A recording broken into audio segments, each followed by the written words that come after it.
Welcome, beautiful people, and thank you for joining us on Till the Wheels Fall Off, a podcast by Two Faux Couple. I'm Matt. And I'm Paige. And we're here to inspire others, to bring you guys into our lives and tell you a little bit about our journey. Over 20 years together, we've learned a few things.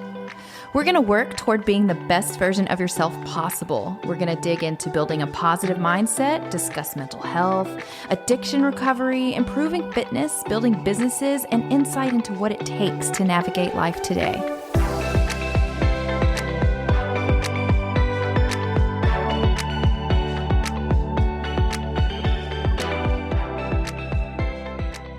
Welcome back. Welcome back. Let's talk about holiday blues. The post-holiday blues, actually. This is a tough one for me. My partner here is not feeling this way, but this is how I feel. Usually after the holidays, I just get down. It's like the excitement and the magic of the season is like drawn from me unexpectedly. Like there was no warning for it. Although I know that it's coming to an end, but it gets me every year. Like at one moment, the world is full of wonder and enchantment. And then the next, I wake up on December 26th, and I'm just feeling kind of down and blue and depressed and empty. And for some of us, it's the exact opposite. Isn't that right? A little bit. So some, like me, or some like her, I should say, feel so overwhelmed from all the activities and all the stuff you had planned the week leading up to it that she just burned out, completely burned out and withdrawn from the world, and you're just overwhelmed. And we've kind of got two sides of this. Mm-hmm. So for me, I really do enjoy the holidays. And when they're gone, it's kind of tough for me because, okay, there's a couple things about Christmas that are awesome. Christmas lights should be a year-round thing. No, I know that a lot of wouldn't rednecks, be magical. A lot of rednecks already do this, I know, but I just think it looks better. Everything looks better when it's lit up, and I love that. Everyone seems to be in a better mood. That's always fun, except for someone I know. Kiss my ass. It's just a fun time of year. Like there's just stuff going on and tons of events. You see people you haven't seen in a long time, and like there's tons of treats around the house. This is a time of the year where I will generally say F it to the way I eat the rest of the year. And I just kind of do my thing. I'll snack on a brownie every once in a while. If there's some cookies, there's always like cookies everywhere. There's cookies all over the place. Yeah. Could be my favorite part. And there's just good stuff to eat all the time. It's a fun time for me. I just kind of let loose and just chill. For you, it's just the opposite. How do you feel during the holidays? No, I'm fine at that part, like the holiday part. I'm okay. It's like the day after where I'm completely overwhelmed and stressed because all the crap in my house right now is a disaster. A little bit. Oh, yeah. Bit. Really? A little bit. In our studio, you guys can see us here on the camera, but what you can't see on the other side of that camera is a pile of boxes and wrapping paper. And what is that? I don't even know what that is. Stuff everywhere. I use this room as my wrapping room, and I'll have to clean it up. And also the presents that all of my kids got, they're all strewn out like in the hallway, in the kitchen too. There's a long line out there that looks like a donation center. Yes, and then the dishes weren't done because I just was lazy. We haven't done dishes I've been in a busy. minute. I've been busy. We've been with family too. So it just I got overwhelmed after the fact because I've got so much on my plate and I feel like I need help or something. I don't know. I don't even know how I'm going to put all of this crap in my kids' rooms, even though we're going to donate some of it. It's still just insane. You say you don't know, but we actually do know, and we'll get there here in a moment. Don't spoil the episode. What this is really about is just connecting with what I think a lot of people are going through right now, which is this post-holiday blues, whether it be you're overwhelmed or you just miss the feeling of the holiday season. And I think it's very top of mind because we are recording this less than 12 hours after it will hit your ears because our routine's completely off too. Yep. We are recording this on a Tuesday night. You'll hear this Wednesday morning, bright and early because we don't miss. And it's top of mind for me. I think it's a great topic for a lot of people listening right now as we're kind of settling back into life. So solutions. I think we have some similar, but for me, the number one for me is routine. The sooner I get back on routine, the easier this transition is. Yeah. So like fitness wise, like I still work out about the same, eating not so much, but work schedules kind of change. Like you'll find yourself leaving early and you find yourself completely mentally checked out at work too for the week prior and the week after. But the sooner I can get back on the groove and sort of engage with my job and the stuff that I have to do every day, which is my routine, the better things get for me quicker. Yeah, well, I have to wait another week for that. Yeah, kids are still out of school. That's right. I was like, what is she talking about? That's right. So my routine is shot for a week. I'd put them to work. That's who's going to clean up all this stuff in here. Well, yeah, and we're going through their rooms too. So that's another thing that's on my plate that I'm thinking about. But, So much. Overwhelmed. yeah. Another thing I do this time of year every year is I start looking forward to warmer weather. Yet we still have 3 months away from that. Man can dream. This is what I do. I start looking forward to warmer days. We haven't even hit the coldest of Texas. Usually it's January, February. Listen, so baseball guy, baseball spring training starts in like just a little over 30 days. And to me, that's like spring. Okay, I get it. We can go to Arizona, check some games out. It's warm out there. Yeah. So think about that. We're 30 days away from a nice little vacation where we get to go smell orange blossoms and see some baseball and all kinds of fun stuff. Yay. You can eat garlic fries at the Giant Stadium. No. No. It's your favorite food. The other thing that I do is, I guess we'll just call it generally self-care. So part of the fitness routine, the eating, the routine of work, and looking forward to brighter days is being gentle with myself and just not putting too much on my plate. So if someone were to ask me this weekend, hey, do you guys want to get together? The answer would be a hard no, firm no, as quick as I could get it out. Yeah. It's just too much right now. Right. I just need to decompress and just kind of get my head right. Just in a weird freaking place. What about you? So the other side of this is being overwhelmed. How do you get back to where you need to be? How do you peel off some of the layers of overwhelm? Well, I'm not going to tell myself I'm going to get everything done in one day. That's one thing that I have to be clear about, because then I will get sucked into this whole thing where it's like, oh my gosh, I've got to get all this stuff done, and that's going to make me feel better. When in reality, it's not. I'm going to take it piece by piece and do what I can until I feel like I can breathe. So I will ask for help. We talked about this right before the episode. For the record, she wasn't gonna. No, I wasn't, because I felt like it's my domain. This is what I do. But you know what? You're still my partner, so you should still help me. So I'm going to ask for your help. I'm going to take you up on that. More than happy to help. I've also thought about, I need to exercise. I have been exercising, but like Matt You've been said, on point exercising. Yeah, actually. but my food intake. You exercise with the brownie in your hand, actually. I think I saw you doing Probably. Like my food intake was not the best. And that's okay, because I know how to get back at it. And I will be getting back at it very soon. And that's going to help too, because I also know that the way I feel has a lot to do with the things that I consumed. And I overconsumed. So I know that about me. So I'm going to try and fix that. I also think that starting a new book might be something to help decompress myself. Like something that I don't have to think too hard about. Nothing that's not a self-help book, but something that's like raunchy.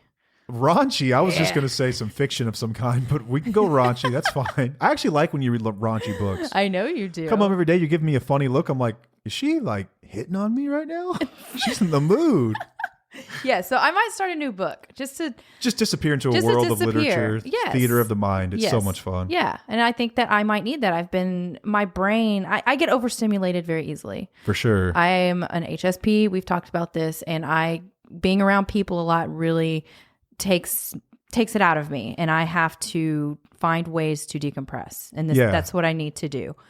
Before you go any further, back to that for just 1 second. Yeah. We'll kind of hit on this year compared to previous years and what we actually had to do, because it's been much worse before. Mm-hmm. This year, I think we had 3 Christmases. Yeah. You know, what's that movie, 4 Christmases? Yes. Man, that's nothing. There was one year we had like 6 or 7. Yeah. It was unreal. Mm-hmm. And that was a pretty typical year for a long time. Right. And when we had kids, we decided, you know what? Now we make the rules. Now you come to us. Now we're not going to that, because kids are hell of an excuse to avoid stuff. Yeah. If I'm being honest. Just is what it is. But this year was, I guess, subdued in that. We had 3 different Christmases to go to. But in doing those 3, even just that, and being around that many people that you don't normally engage with, and the different personalities you come across, we discussed those in a prior episode, the fun personalities at the parties. Yeah. It's just a lot, man. It just wears you out. Like you come home and like you're tired, but your body's not. Your head is just spent. Yes, and it's actually very hard to sleep. Yeah, like you're so wired up and everything. Yeah. drama is inevitable. Stuff will come up, and it's just really tough to process. Yeah. So I'm also telling myself that I know that these feelings will pass, that this isn't going to stay this way. It's almost how I feel when we come back from vacation and I've just kind of gone ham on eating and being around people and doing things that are, make me uncomfortable or anxious. And then I come back and I'm like, oh my gosh, I'm feeling these weird blues. It does sort of feel like vacation hangover. You're right. Yeah, it's very similar to that. Mm-hmm. Yeah, for sure. So I just have to remind myself that the feelings will pass, especially once I get back on routine. And this was something that I wanted to share with people too. If you have like a ton of laundry to do and you're feeling overwhelmed and don't want to do it, there's an app called SudShare, and you can actually put your laundry in a bag and somebody will come pick it up and do your laundry and they'll bring it back to you the next day. They have it hung up, it's folded, it's ready for you to just put up. If you don't want to do it weekly, just do it this time of year to help get something off of your plate, and it's amazing. SudShare is awesome, but they will not hang the clothes up for you. So they will. No, they will still sit with hangers on them on the couch for a week. That still happens. Yeah. I hate laundry. Who doesn't? It's the worst. But SudShare is a huge help, and they're not sponsoring this episode or our podcast. No, it's who I use. Legit, this is what we do, and you found it. I don't even know how, but it's genius. I love it. And they do the laundry in 24 hours. Yeah, it's because I hated laundry so much. I Googled, can somebody else do my laundry? And they actually have apps for it. And it's amazing. I hope they make it, because that's a godsend, man. It's been awesome. Just one less. And that's a huge task for a stay-at-home parent. Yeah, it is. It's a ton. Okay, what else you got? I think that's all. Oh, no, yeah, you already said turn down invites. I don't know. Turning down invites, we spend a little more time on that. So, yeah, as you get into this week and the next, however long this may last, just stop. Just stop. You don't have to go to so-and-so's house. You don't have to meet up with so-and-so. Just say no, which I guess is a healthy boundary. Yeah, it is. Talk about, setting healthy boundaries when it comes to you and your self-care and what you may need. It's okay to say no. They've seen you plenty. Yeah. They've seen you plenty. Yeah. Having said that, I think I just remember we still have one more of these things, don't we? Yeah. Well, I don't know. Possibly not. It hasn't been scheduled yet, so I don't know. January at some point we have another Christmas because people weren't able to get together, and we'll see how that goes. But until then, we're not going to worry about it. Nope. Just going to go about our day and try to get back on routine and get back in the swing of things. And all in all, I think the season was pretty good. I think that in past years it's been much more stressful. We've talked about over gifting. That wasn't as bad this year. Right. There was some weird stuff like monetary gifts to kids that were excessive, but aside from that, we could figure out good things to do with that. I mean, we take the money, put it into one of their accounts, and then sort of guide them as they use it, not burn it all on, what did he buy? Fortnite V-Bucks things or Kid whatever. was going to blow like someone's car payment on V-Bucks the other day. Yeah. So that we can put that somewhere and teach them how to, teach them fiscal responsibility. Right. But other than that, it was pretty good. I got to say, it was pretty good. Yeah, it was good. And they went through things that they're like, I don't want this, and we can donate that or save this for a kid's birthday. So they know and they get it. It's just still kind of excessive. Yeah, there's still a bunch of stuff. I still have to go through all this stuff to figure out what we're going to keep and what we're not going to keep. So I'd like to know if anybody out there has these types of blues after Christmas too, or if I'm just completely insane, because I don't know. I bet you'll come to find, and I hope that people do reach out whenever we ask. Like, we do want feedback. Yeah. We want to hear from you so we don't think that we're crazy, because we're just talking to microphones. Like, you're hearing us as if we're having a conversation with you, but we think we're crazy sometimes. So it's always nice to hear, no, I go through the exact same thing, and you're not crazy, as a matter of fact. I, too, get overwhelmed, and I basically retreat into a turtle shell until summer. Because I guarantee you someone else is feeling the exact same way. I hope so. I mean, I don't hope that for you, but sometimes it's nice to not feel alone. Yeah. Having said that, I was just having a conversation. This is completely off topic. Having a conversation with a friend of ours. And I just want to say, you never know what someone's going through. Mm-hmm. Just be kind. Yeah. Just be kind. Like, there's just stuff that's going on without your knowledge, especially on social media. You'll notice that the tenor of someone's posts may change. Just reach out. Just a kind word. That's it. Yeah. And I don't need to say anything more than that. I think they know they are. And if you are listening, just know that we love you to death and we're here for you. Yeah. It's just tough stuff. I think that's all we've got. This is a quick one. Yeah. Awesome. Well, if you haven't already, please subscribe. Check us out on social media at Instagram. We've got an account at @2fo_couple. That's TWFO_couple. On Facebook at 2focouple, and on our website, our blog, www.2focouple.com. Until next time, I am Matt. I'm Paige. And we'll see you. Bye.